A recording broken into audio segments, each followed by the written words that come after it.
Hi, welcome to three roses kitchen. இன்றைக்கி நம்ம என்ன செய்ய போகிறோம்னு பார்த்தீங்கன்னா ரொம்பவே சூப்பரான பொரிச்ச மசாலா ஃபிஷ் கறி தாங்க செய்ய போகிறோம். எப்படி செய்கிறதுன்னு வாங்க வீடியோக்குள்ளே இப்போ பார்க்கலாம். இப்போ இந்த மசாலா ஃபிஷ் கறி செய்கிறதுக்கு நான் மீன் துண்டு எடுத்து வச்சுருக்கேங்க. இதில் நம்ம 1/4 டேபிள் ஸ்பூன் மஞ்சள் தூள் சேர்த்துக்கலாம். சேர்த்துட்டு காஷ்மீரி மிளகாத்தூள் 1 டேபிள் ஸ்பூன் சேர்த்துக்கிறாங்க. சேர்த்துட்டு உப்பு தேவையான அளவு சேர்த்துக்கலாம். மசாலாலாம் சேர்த்ததுக்கப்புறமா கொஞ்சமாக எண்ணெய் ஊற்றிக்கலாங்க. ஊற்றிட்டு இப்போது இந்த மசாலா எல்லாம் மீனில் ஊறுற அளவுக்கு நம்ம எல்லா மீன் துண்டுகள்லையும் மசாலாவை நல்லா தடவி எடுத்து வச்சுக்கலாம்.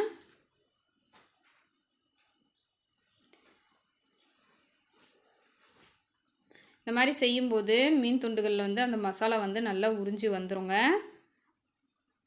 நம்மளோட கிரேவியும் ரொம்ப டேஸ்ட்டாக இருக்கும். இப்போ பாருங்கள், மசாலா எல்லாத்தையும் நல்லா தடவியாச்சு. இது ஒரு பக்கம் இருக்கட்டும். இப்போது நம்ம மசாலா அரைக்கிறதுக்காக ஒரு மிக்ஸி ஜார் எடுத்து வச்சுருக்காங்க. அதில் 1 டேபிள் ஸ்பூன் மல்லி, 1 டேபிள் ஸ்பூன் சீரகம், ஒரு முழு பூண்டு, ஒரு முழு வெங்காயங்க இதெல்லாம் சேர்த்துட்டு இது கூட கொஞ்சமாக தண்ணி சேர்த்துட்டு 3 கிராம்பு சேர்த்துக்கலாங்க.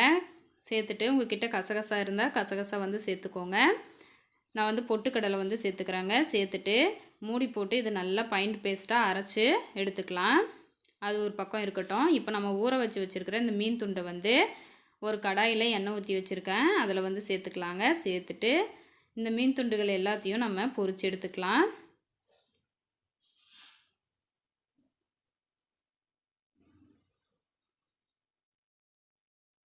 இது ஓரளவுக்கு பொரிச்சா போதுங்க. ஏன்னா நம்ம கிரேவி செய்கிறதுக்காக தான் பொரிக்கிறோம். நம்ம கிரேவிலையும் இந்த மீன் துண்டு வெந்து வரும். அதனால் ஓரளவுக்கு பொரிச்சா மட்டும் போதும். இப்போ ஒரு பக்கம் வெந்துருச்சு. இன்னொரு பக்கம் திருப்பி விட்டுக்கலாங்க. திருப்பி விட்டு 2 பக்கமே நம்ம பொரிச்சு எடுத்துக்கலாம்.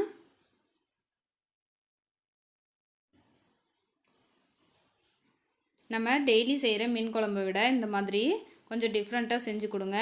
குழந்தைங்கள்லாம் ரொம்பவே விரும்பி சாப்பிடுவாங்க. நமக்குமே ஒரு டிஃப்ரெண்ட்டான புது டேஸ்ட்டாக இருக்கும். ரொம்பவே டேஸ்ட்டாக இருக்குங்க. கண்டிப்பாக இந்த மாதிரி ட்ரை பண்ணுங்கள். இப்போ மீன் துண்டு வெந்துருச்சு. இது ஒரு பிளேட்டுக்கு மாற்றிக்கலாம். மாற்றிட்டு மீதி இருக்கிற மீன் துண்டுகளையும் நம்ம பொரிச்சு எடுத்துக்கலாங்க.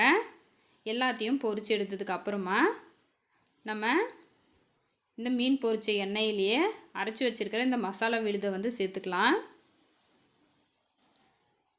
சேர்த்துட்டு இப்போது இதோட பச்சை வாசனை போகிற அளவுக்கு இதை வதக்கிக்கலாங்க. வதக்குனதுக்கு அப்புறமா மசாலா சேர்த்துக்கலாம். மஞ்சத்தூள் 1/4 டேபிள் ஸ்பூன் சேர்த்துக்கிறேன். இது காஷ்மீரி மிளகாத்தூளுங்க. வீட்டிலே அரைச்சது. மிக்சியில் போட்டு அதிகமாக அரைச்சி வச்சுருக்கேன். இப்போ இதை 3 டேபிள் ஸ்பூன் சேர்த்துக்கிறேன். சேர்த்துட்டு தனியாத்தூள் 3 டேபிள் ஸ்பூன் சேர்த்துக்கிறாங்க. சேர்த்துட்டு இப்போது இதையும் நம்ம நல்லா வதக்கி விட்டுக்கலாம். மசாலா பார்த்திங்கன்னா ரொம்ப திக்காக இருக்குது. அதனால் சீக்கிரம் கரிஞ்சிரும். அதனால் கருகாமல் இருக்கிறதுக்காக கொஞ்சமாக தண்ணி ஊற்றி நம்ம இப்போ இதை நல்லா வதக்க போகிறோம்.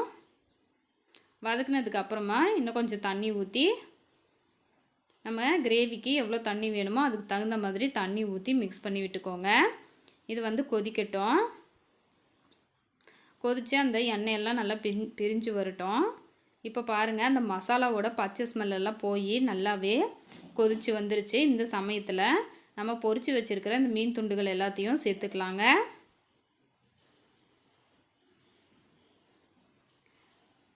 இப்போ தான் ஃபஸ்ட் டைம் நம்ம சேனலை பார்க்குறது இருந்தால் சேனலை சப்ஸ்கிரைப் பண்ணிக்கோங்க. மறக்காமல் லைக் பண்ணிட்டு உங்கள் ஃப்ரெண்ட்ஸ் அண்ட் ஃபேமிலி மெம்பர்ஸ்க்கு ஷேர் பண்ணிக்கோங்க. இப்போ நம்ம மீன் துண்டுகள் எல்லாத்தையும் சேர்த்தாச்சு. நம்ம கை வச்சு கலந்தோன்னா மீன் துண்டுகள் எல்லாம் உடஞ்சிருங்க. அதனால் இந்த மாதிரி நல்லா குலுக்கி விட்டு பிரட்டி விட்டுக்கோங்க. இப்போ கை வச்சு லைட்டாக இந்த மாதிரி மசாலா எடுத்து அது மேலே சேர்த்துக்கலாம்.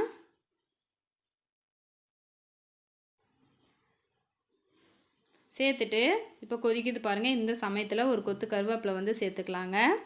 சேர்த்துட்டு நல்லா கொதித்து இந்த எண்ணெய் எல்லாமே நல்லா பிரிஞ்சு வரட்டும். அப்போ தான் நம்மளோட கிரேவி வந்து ரெடி ஆகிடும்.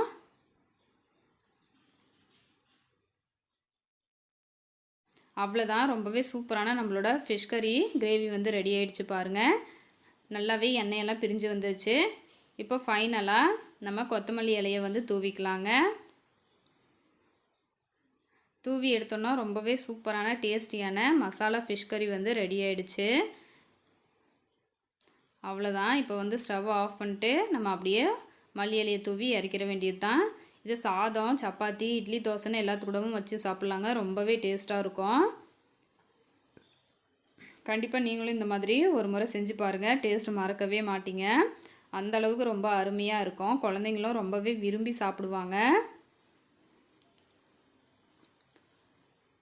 தேங்க்ஸ் ஃபார் வாட்சிங்.